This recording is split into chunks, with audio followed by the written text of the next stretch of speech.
얘야, 큰일 났다. 리브가는 급히 야곱을 불러서 숨 넘어가는 듯이 말했어요. 형이 너를 죽여서 안갚음을 하려고 한다. 야곱은 생각했어요. 올 것이 오고야 말았구나. 그때 이후로 형은 자신과 말을 끊고 지냈습니다. 자신을 쏘아보는 얼음장 같은 형의 눈빛은 이렇게 말하는 것만 같았어요. 이 사기꾼아, 네 행위의 대가를 어떻게 치르게 되는지 두고 보자. 그때마다 야곱은 불안에 사로잡혀서 안절부절 못했습니다.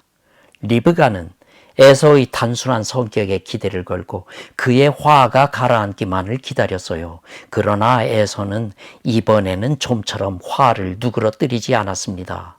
쉽게 잊어버리는 실수도 있지만 시간이 흘러도 잊혀지지 않는 실수도 있거든요. 야곱의 속임수는 미리 치밀하게 계획된 것이었어요. 이런 것들은 사람들이 잊지 않습니다. 그러던 참에 누군가가 리브가에게 귀띔을 했어요. 에서가 이렇게 말했다는 거예요. 아버지가 돌아가실 날도 얼마 남지 않았어. 그때만 되면 그 녀석은 죽은 목숨이야. 에서의 입장에서 볼 때 이것은 단순한 복수가 아니었어요. 그는 이것을 도둑맞은 명예를 되찾는 것으로 생각하고 있었거든요. 그러한 생각은 시간이 흐를수록 굳어졌습니다. 리브가가 야곱에게 말했어요. 이렇게 하자. 네 형이 지난 일을 잊어버릴 때까지 잠시만 외갓집에 가 있어라. 아니, 나더러 그 먼 곳까지 가라고요. 브엘세바에서 하란까지는 1000km 정도 됩니다. 걸어서 한 달이 걸리는 거리입니다. 당시에는 불량배들이 낯선 나그네들을 해치고 물건을 빼앗는 일이 다반사였어요. 때문에 여행자들은 무리를 지어 다녔습니다. 그러나 야곱은 이 길을 혼자 가야 합니다. 야곱이 말했어요. 어머니가 없으면 나는 어떻게 살죠? 이것은 단순한 응석이 아니라 어머니에게서 떨어지지 않으려는 야곱의 심경의 고백이었습니다. 리브가는 그의 가장 강력한 힘이었거든요. 그를 이해했던 유일한 사람도 리브가였고 언제나 그의 편에 서 있었던 사람도 리브가였으니까요. 야곱은 자신의 모든 것을 그녀와 함께 나누어 왔습니다. 야곱은 어머니와 떨어지는 것이 너무나 두려웠던 것이지요. 아들아, 이 길 외에는 다른 방법이 없다. 리브가는 우뚝 서서 야곱의 어깨에 손을 얹고 그의 얼굴을 뚫어져라 바라보았어요. 걱정 말고 가거라. 하나님이 너를 도와주신다. 너는 오래지 않아 돌아올 수 있을 것이다. 이제 리브가는 남편에게로 가서 말했어요. 여보, 야곱을 하란으로 보냅시다. 뜻밖의 말에 이삭은 깜짝 놀랐습니다. 무엇 때문에 그 아이를 그 먼 곳으로 보낸단 말이요? 우리 집안에서 야곱의 신붓감을 찾아야겠어요.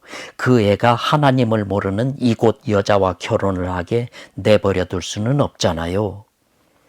그때에서는 이미 2명의 가나안 여자들을 아내로 두고 있었어요. 이 2 며느리들이 이삭과 리브가의 근심거리였다고 성경은 말합니다. 여기서 근심이라고 번역된 히브리어는 쓰라림 또는 비통함 그런 뜻이거든요. 아마도 하나님을 모르는 이 며느리들이 에서를 신앙에서 더욱 멀어지게 했던 모양입니다. 그것이 이삭과 리브가의 마음을 비통하게 했던 것이지요. 이삭은 야곱을 불러서 말했어요. 너는 가나안 여자와 결혼하지 말고 하란으로 가서 네 친척들 중에서 아내를 찾아라. 그리고 그는 아들의 머리에 손을 얹고 축복합니다. 하나님이 너를 장차 번성하게 해서 여러 민족을 이루게 하실 것이다. 그분이 아브라함에게 주신 땅을 네가 차지하게 하실 것이다. 한때 이삭은 에서를 후계자로 삼으려고 했었어요. 그러나 결과는 자신이 의도했던 것과는 전혀 다른 방향으로 흘러갔거든요. 그의 뜻대로 된 건 아무것도 없었습니다. 그가 아무리 에서를 축복하려고 해도 모든 것이 어긋나고 말았어요. 혹시 하나님이 그것을 막으셨던 것은 아닐까요? 이제 이삭은 자신의 정식 후계자로서 야곱을 축복했습니다. 야곱이 길을 떠날 때 리브가는 동구 밖까지 그와 함께 걸었습니다. 여기쯤에서 두 사람은 길을 달리해야 합니다. 야곱은 어머니를 꼭 안았어요. 불안한 생각이 그의 마음을 뒤덮었습니다. 내가 없는 사이에 어머니에게 무슨 일이라도 생기면 어떡하죠? 내 걱정은 말고 너나 몸 조심하거라. 어머니, 야곱은 더욱 힘있게 어머니를 껴안았습니다. 리브가가 야곱을 재촉했어요. 서둘러라, 네 형이 볼까 무섭다. 야곱이 그녀를 껴안고 놓지 않자 리브가는 애써서 야곱의 가슴을 밀치고 뒤돌아섰습니다. 그리곤 돌아선 채로 말했어요. 날마다 널 위해 기도하마. 그녀의 목소리는 떨리고 있었습니다. 이때 이후로 리브가는 더 이상 성경에 등장하지 않습니다. 그 후 리브가에게 어떤 일이 있었는지, 심지어는 그녀의 죽음에 대해서까지도 성경은 말하지 않고 있거든요. 다만 그녀가 가족묘지에 묻혀 있다는 사실만을 창세기 49장이 간접적으로 말하고 있습니다. 아마도 리브가는 어느 훗날에 사랑하는 아들을 그리워하면서 최후를 맞이했을 것입니다. 브엘세바를 떠난 야곱은 북쪽으로 난 가파르고 굽이진 가나안 산등성이 길을 따라 걸었습니다. 누군가가 뒤쫓아오는 것만 같은 느낌에 그는 자꾸만 뒤를 돌아보았어요. 그러는 사이에 또 날이 저물었습니다. 그가 집을 떠난 지 벌써 사흘째입니다. 야곱은 산비탈 후미진 한 구석에 보따리와 지팡이를 내려놓았습니다. 쉬지 않고 걸은 탓인지 온몸이 노곤했습니다. 그는 돌덩이 하나를 베고 들어 누웠습니다. 풀벌레 울음만이 들려오는 고즈넉한 밤이었습니다. 머릿속에 별의별 생각이 다 떠오릅니다. 어머니도 저 별들을 보고 있을까? 집에서는 지금 무슨 일이 벌어졌을까? 그는 문득 자신이 혼자라는 것이 생각났습니다.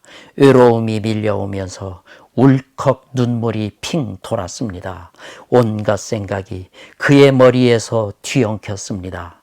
그는 아버지의 축복만 받으면 앞길이 훤히 열리고 온 세상이 그의 것이 될 것만 같았습니다.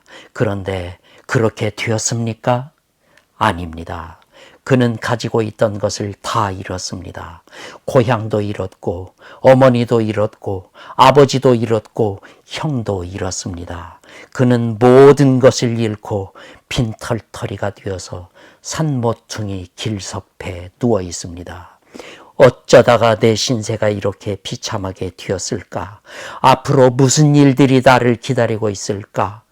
이 생각 저 생각으로 고상고상 뒤척이다 그는 소르르 뜬 잠이 들었습니다. 꿈을 꾸었습니다. 꼭대기가 하늘에까지 닿은 사다리가 있고 천사가 그곳으로 오르락 내리락 하고 있었습니다. 그때 하늘에서 목소리가 들려왔어요. 나는 하나님이다. 예? 하나님이시라고요? 그렇다. 나는 너의 조부 아브라함, 너의 아버지 이삭의 하나님이다. 무엇 때문에 나를 찾아오셨습니까? 네가 누워있는 땅을 내가 너와 내 자손에게 주겠다. 내 자손이 땅에 티끌같이 사방으로 퍼져나갈 것이고 땅 위의 모든 민족이 너와 내 자손을 통해 복을 받을 것이다. 일찍이 하나님은 그의 조부와 아버지에게 이 약속을 하셨습니다.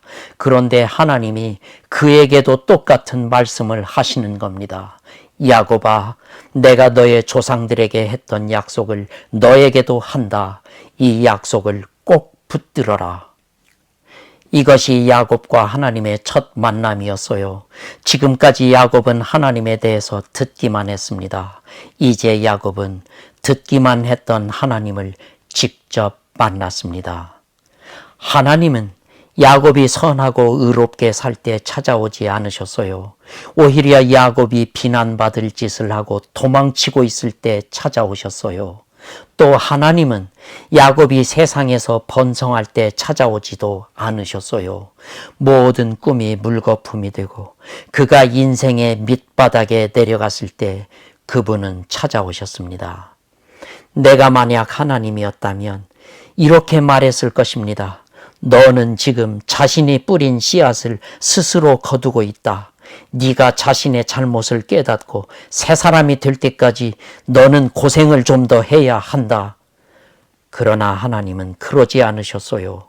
하나님은 그를 꾸짖지 아니하시고 오히려 그의 앞에 펼쳐질 축복된 미래를 말씀하셨어요. 놀랍지 않습니까? 그때 야곱은 두려움에 떨고 있었습니다. 나는 혼자다.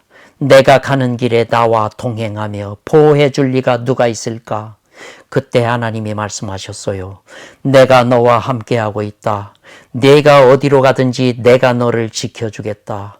그리고 너를 이 땅으로 돌아오게 하겠다. 하나님, 정말입니까? 제가 어디로 가든지 저를 지켜주시겠습니까? 그렇다.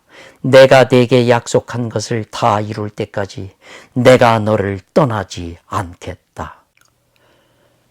꿈에서 깨어났을 때 야곱은 갑자기 두려운 생각이 들었습니다.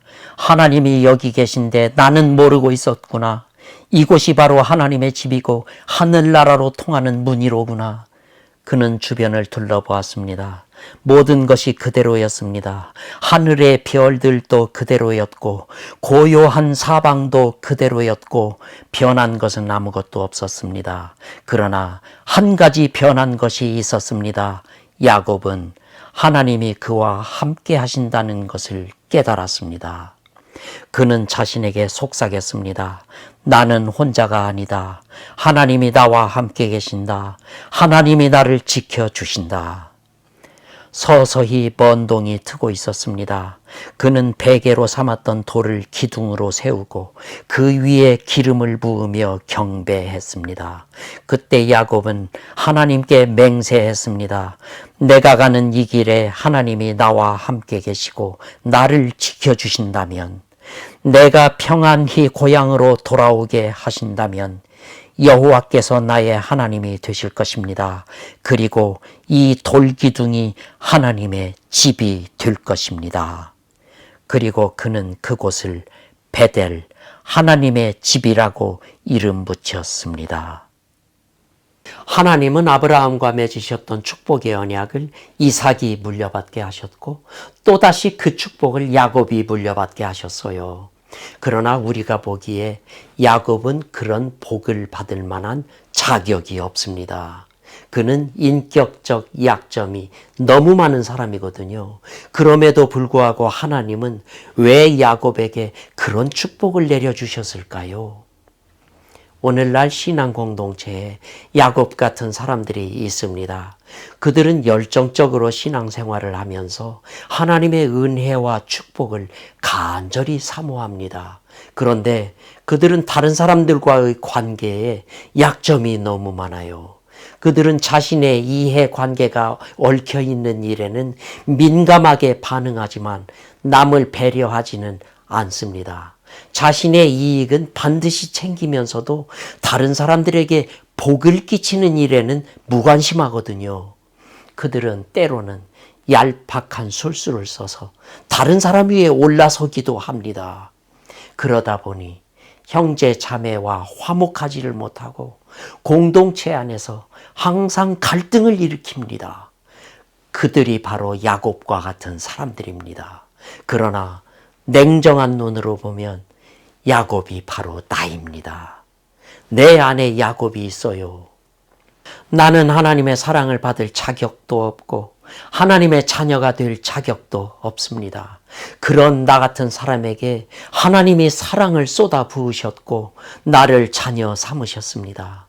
하나님은 내가 도덕적으로나 인격적으로 탁월하기 때문에 나를 사랑하신 것이 아닙니다. 오히려 내가 한없이 비참할 때에 나에게 사랑을 베푸셨고 나를 은혜의 세계로 인도하셨거든요. 내가 아직 죄인이었을 때 예수님이 나를 위해 죽으셨습니다. 그 사랑이 나를 죽음에서 건져냈습니다. 하나님이 왜 야곱을 사랑하셨는지 우리는 이해하기 힘듭니다. 하지만 하나님이 어떻게 나를 사랑하셨는지 생각하면 생각할수록 놀랍고 감사할 뿐입니다. 야곱을 사랑하셨던 그 하나님이 똑같은 방식으로 나를 사랑하고 계십니다. 그렇습니다. 우리는 인생에서 실패하고 갈 길 모르고 방황할 수도 있습니다. 자신이 저지른 잘못 때문에 가진 것들을 잃어버리고 사람들이 내 곁을 떠나갈 수도 있습니다. 우리는 그럴 땐 외로움에 지쳐서 자신이 버려졌다고 생각하고 혼자라고 생각할 수도 있습니다. 그러나 이런 때일수록 희망을 잃지 마세요. 우리는 결코 혼자가 아닙니다. 우리의 약점과 실수에도 불구하고 하나님은 우리를 버리지 않으시고 우리와 함께 계십니다. 왜냐하면 우리는 그분의 자녀들이기 때문입니다. 우리는 눈으로 하나님을 볼 수도 없고 손으로 하나님을 만질 수도 없고 귀로 그분의 음성을 들을 수도 없지만 하나님은 우리와 함께 계시면서 우리를 돌보시고 지켜주고 계십니다. 하나님을 신뢰하고 그분 안에 거하세요. 그때 우리는 자신의 약점과 실수를 극복하고 고난이 가득한 험한 인생의 순례길을 확신 있게 나아가게 될 것입니다.